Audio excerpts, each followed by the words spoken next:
this guide, we're going over how you can two-player split screen here in Battlefield 6 on a PS5, Xbox, or PC.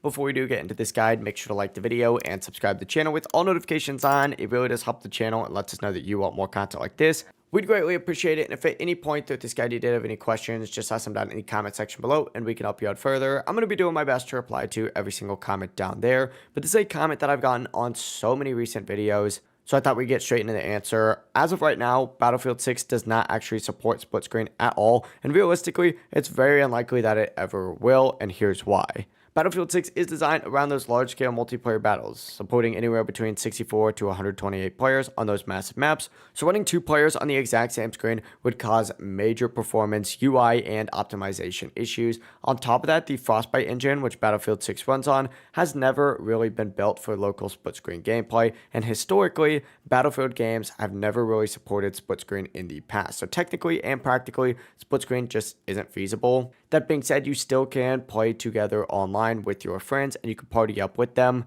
Use the in-game voice chat, join the same squad in team-based modes, and spawn on your teammates and coordinate gameplay that way. So while you can't play on the exact same screen, you can absolutely team up and play together online still. To wrap it up, there's no split screen here in Battlefield 6, whether you're on PS5 or an Xbox, but online, co-op, and squad play are still going to be fully supported. If this guide did help you out, make sure to like the video and subscribe to the channel with all notifications on. It really does help the channel and lets us know that you want more content like this.